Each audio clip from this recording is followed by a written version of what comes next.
धुक्याचा तूर पिकांवर विपरीत परिणाम होतोय। हिंगोलीत तुरीवर बुरशीजन्य रोगांचा प्रादुर्भाव झालाय। बदलत्या वातावरणामुळे शेतकरी चिंतेत आहे। तर धुक्याचा तूर पिकावर मोठा परिणाम झालेला आहे। याचाच आढावा घेतलाय आमचे प्रतिनिधी श्रीधर वाळवंटे यांनी।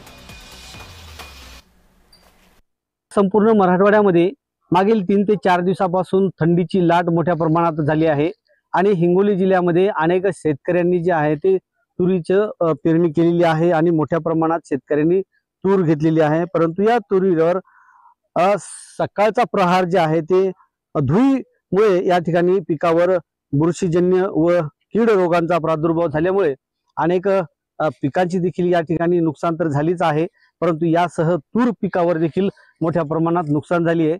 म्हणून या परिसरातील शेतकऱ्यांची नुकसान मोठ्या प्रमाणात होत आहे आणि कृषी विभागाने या शेतकऱ्यांकडे वेळोवेळी लक्ष द्यावं असं देखील या परिसरातील शेतकऱ्यांचं मागणी आहे। परंतु आता तूर जे आहे ते आता काढणीला आलेली आहे आणि याचे फुलं जे आहेत त्या रोगराईमुळे गळून पडत आहेत। म्हणून नुसतं झाड वाढले परंतु याला तुरीच्या शेंगा अद्यापही लागलेल्या दिसत नाहीत, फुलगळ होत आहे। म्हणून परिसरातील शेतकरी आता या ठिकाणी हातबल होत आहे। परिसरातील शेतकऱ्यांच्या वतीनं सरकारने नुकसान भरपाई द्यावी अशी देखील मागणी मोठ्या प्रमाणात होत आहे। श्रीधर वाळवंटे, जय महाराष्ट्र न्यूज, हिंगोली।